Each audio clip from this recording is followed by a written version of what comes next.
What is up, Silly Geese? Grab your popcorn, because it's time for another Tubi movie marathon. Today's movie is basically a loose interpretation of Home Alone, but Kevin McAllister is replaced. By who, you ask? Well, a conspiracy-loving cat, of course. Conspiracy to get rid of Santa Claus. At its core, Meowy Christmas follows Wally. He's a detective tasked with taking down some robbers who are set out to steal everyone's Christmas presents. They're just going in and stealing Christmas presents, and only Christmas presents from people's homes. Things that are meant for loved ones. They are so focused on ruining the holidays. But under the surface, we get the concepts of an amazing movie. I'm talking animals. You understand how stupid that sounds, right? I'm talking a real bad Alex Jones knockoff. This is a real story. It's an exclusive. You won't hear it anywhere else. And of course, I'm talking about some perfect puns. His videos are perfect. Our movie starts with Wally waking up, and this stereotypical renegade cop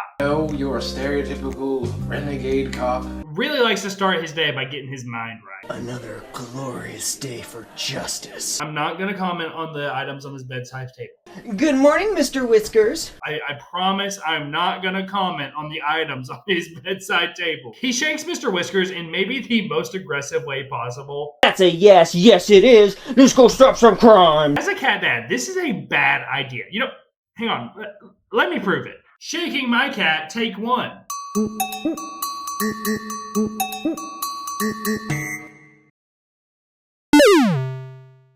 I gotta be honest, I thought we'd get more of a reaction. Anyways, we get this really weird get ready sequence.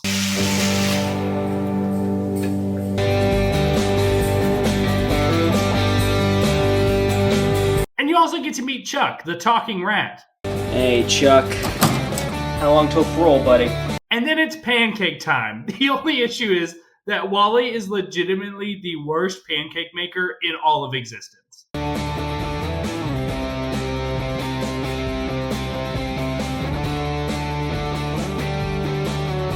He does make Mr. Whiskers and Clark a pancake, though, so that gives him some respect in my book.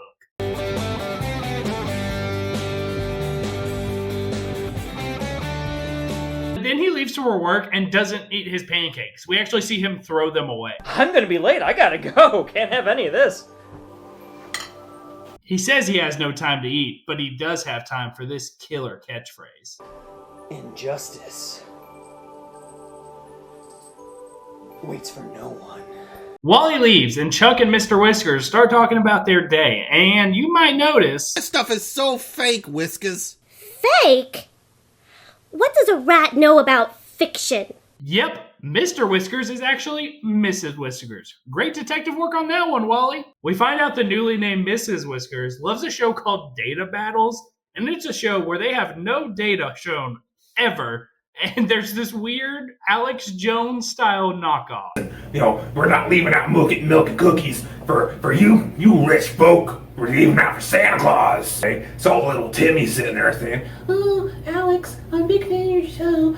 Little Timmy is not watching your show, sir. Yeah, Timmy, I'm real sorry. The rich and powerful want to keep you down and keep you subjugated. He likes to end every show like this. Now we're at Wally's workplace, which you would expect is a police station, right? Nope. For some reason, it's just a dark room with white walls. Smiling children. Eggnog. Bright lights. Speaking of white walls, I don't want to make assumptions about anyone, but I just have a feeling that Wally's probably had a couple grippy sock vacations. We meet Irene, who has a serious problem. She has been robbed. Detective Griswold. But my man Wally's got one thing on his mind. Was someone out to get her? Would they even be able to catch her when she has gams like that? After he stops thinking about the gams, he gets really hyper-fixated on how the robber only opens Christmas presents. Little schmucks broke into your house just to steal your Christmas gifts? No! They broke in and took a lot of things. So Irene, absolutely desperate to move this plot forward, starts explaining to Wally that she is a precious family heirloom that the robbers didn't steal. One more thing. They left something behind. Something very valuable, a family heirloom. So she wants to give it to Wally, a complete stranger to her, to protect, and he responds like this. Nothing is unsafe when it's under the keen eyes of Detective Wallace Griswold, except for Mrs. Bailey's dog.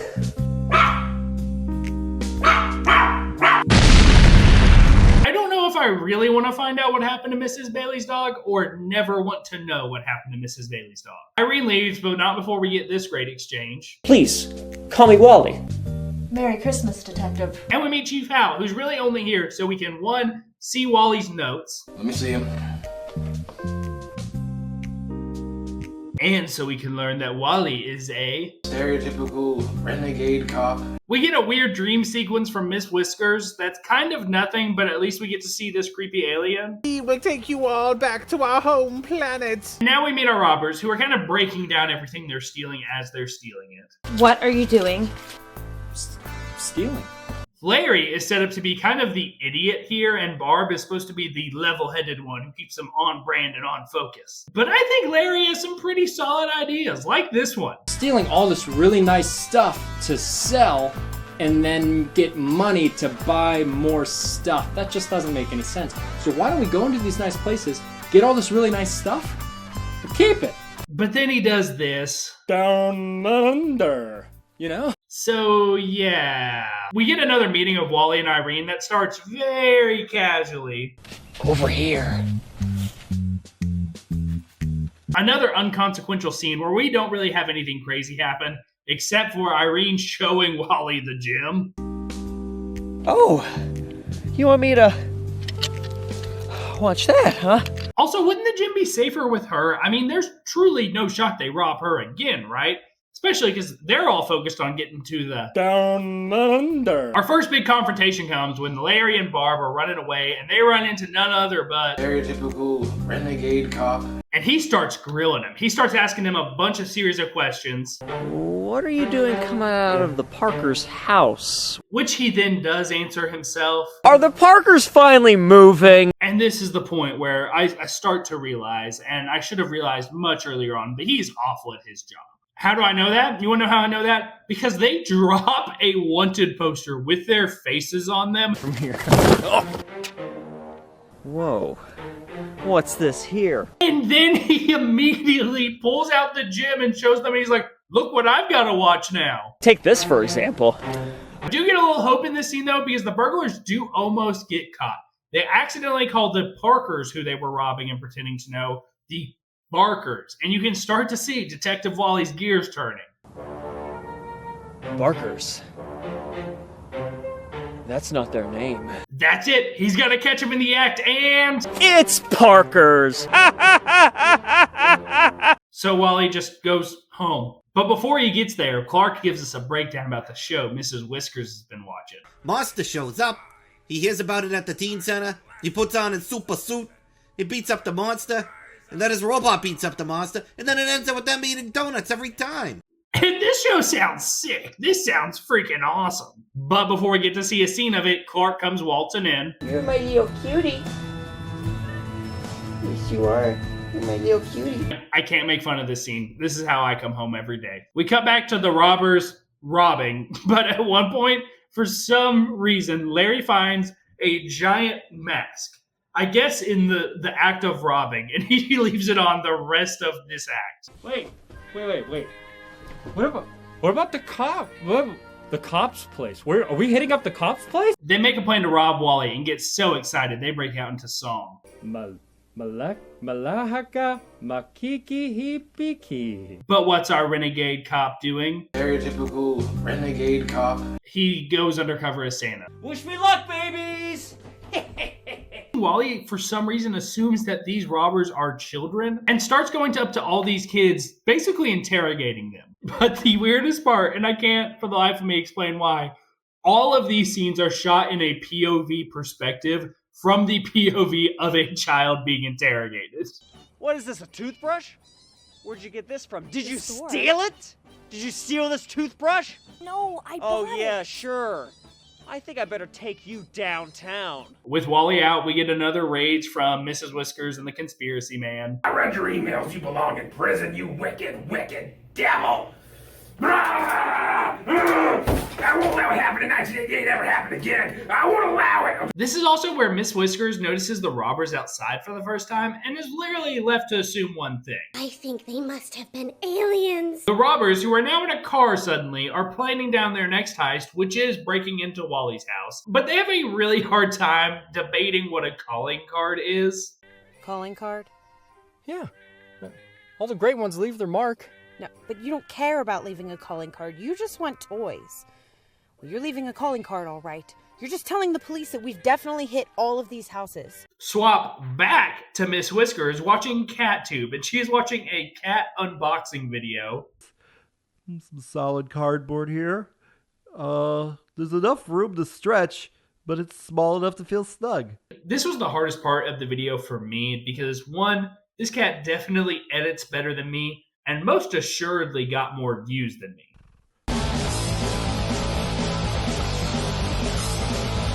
Which reminds me, if you've made it this far, go ahead, like and subscribe. We're back with Wally post-Santa efforts as he's getting chewed out by Chief Powell. I got several harassment complaints. We find out something real big went down at the old folks' home. Misunderstandings? You broke into an old folks' home with tear gas and SWAT. Chief Powell goes over a few more things that Wally did horribly wrong, like... You ran into a live TV show and tased the man. But ends with my personal favorite. Well, what about when you drove into a bakery? Yeah, that one's on me. Then we get this big monologue about how he promised Wally's father that he would always take care of him, and that's the only reason he's not firing him, and... I'd kick you off the force, but I promised your father I'd look after you. Let me be clear, Wally should be fired. He has, arrested children, committed thousands of damages. He does get a punishment that might be worse than getting fired, though, and that's listening to Chief Powell's analogies. If you embarrass this department, your pants will be dancing with figs. Wally goes home, bummed out, to find Irene waiting for him. And in an effort to make it about himself, he forces her to listen to this really weird rant. I don't want to be a disappointment. I don't want to let down Mr. Whiskers. I don't want to let down Chuck. I don't want to let down you, Irene. What did you say? But don't worry, she reassures him that You lack certain qualities, but you have a great heart. hey, Wally, I know a mere 20 minutes ago you committed what was a atrocity to old folks, but at least you don't suck as a person. Hey, Wally, listen, I know that you intimidated, interrogated, and arrested 5 innocent children, but you're the best guy around. So she gives Wally a present, and we move on. Miss Whiskers is now determined that these thieves are going to break in, and for once her conspiracy theories are paying off because that is their plan. So she starts setting up all of these traps throughout the house. And this is my favorite part of the movie because while she's setting up these traps, they're not using the actual cat limbs. They get these two, what I'm assuming are like cat finger puppets, and are like doing this in like all of the scenes. I love to imagine that the actor that's playing Wally was the one that had to do this. Speaking of Wally, he does have a trap of his own in mind. Let's see if you can guess what he does. Does he A, stick out a place that the robbers haven't hit yet? B, go to the past crime scenes for DNA evidence and to find those legendary calling cards? Or does he C, sit in a box outside of his house? Yeah, he picks the box and the robbers immediately walk by him. They will not be able to pass up. We get a ton of Home Alone-esque scenes where they're trying to break in, like Larry getting caught up in a bunch of Christmas lights, Barb slips on a bunch of cat toys, Larry goes and pulls a random string for whatever reason and gets hit in the head with cat food. But my absolute favorite is Barb walks into this cling wrap and we get a camera angle that is entirely too close. For some reason, they figure out that Miss Whiskers is the one doing all this, and they try to capture her, but she has set up a dummy fake cat that they fall for. So with Larry now captured, she tries to murder Barb. We do get a title mention, of course, in our favorite cat's pun form. Have a meowy Christmas. And she calls the police, and it goes great. Also, why did she try to call the police? Wally is outside and he is the police. While she's going through it with the cops trying to get them to come out, Larry and Barb get to their bearings and consider their options. Yeah, we could take a bag of cat litter and smash it on their heads. No, until our hero comes to save the day. the one man who has set out to save Christmas and save presents around all of the world this entire movie. Stereotypical renegade cop. No, not him. I'm talking about Santa. Oh, that's not very nice. And Santa's got a mean left hook. You gotta get out of here. We're gonna mess you up. So Santa takes care of the criminals because he's here now. I don't know why. And Whiskers and Clark thank Santa for all of his help, and they make sure that he knows that he's a heckin' cool guy. Then we get a scene of Santa dragging the criminals' bodies away, and he's wearing black sweatpants because that's the classic Santa costume we all know and love. This is one Santa that's going out the front door. And I know what you're thinking. Maybe he's a murderer now, but at least we know that he's a heckin' cool guy. Wally emerges from his box and sees the robbers all wrapped up, and he instantly takes full credit, even though he's been cosplaying as an Amazon delivery this entire sequence. I did it! I caught them! I caught them all by myself with absolutely no help from anybody! I'm the best detective in the world! We get another very close camera shot of Whiskers and Clark. It's Christmas after all. Whiskers, Merry Christmas. With an extra pun included. Merry Catmas, Chuck. Wally still's gloating around, and then he falls out of the box, and I'm like 99% sure this was not a part of the script, and the actor actually just fell out. And to all, good night! With our criminals stopped and Christmas saved, Wally goes back to Irene's house to give her back the gem that she trusted him dearly with, but also to confess his love for her and for her Games like that. But it turns out that she's married. Wally, this is my husband, Vince. Hey there. I guess they needed some kind of twist ending for this movie. Wally tries to play it off cool because he was actually just here to ask about fruitcake! I mean, fruitcake, do you like fruitcake? Because I make a great fruitcake. So they invite Wally to their Christmas party they're hosting for their actual friends out of pity, and that's the end? That'd be swell. Great, we'll see you then. Merry Christmas, detective. But wait, we get a post-credit scene. The camera zooms in on Wally wearing the Christmas pants that Santa was missing earlier. I guess we found out where those went. I can only see what Irene got me. And he's opening Irene's present, and you think it's going to be this really sweet, sentimental moment, and maybe even hint at a potential romance later on down the line. But instead, it's a cup that says, "Oh, it's a mug! It's a mug!" Oh. And that was Meowy Christmas, guys. It is the perfect Christmas movie if you love cats, hate logic, and want to worry that Santa might be a murderer. If you enjoyed this breakdown, be sure to hit like and subscribe and officially join the Silly Geese gaggle. Or just click here and check out one of the videos YouTube thinks you're going to like. But until next time, stay silly geese.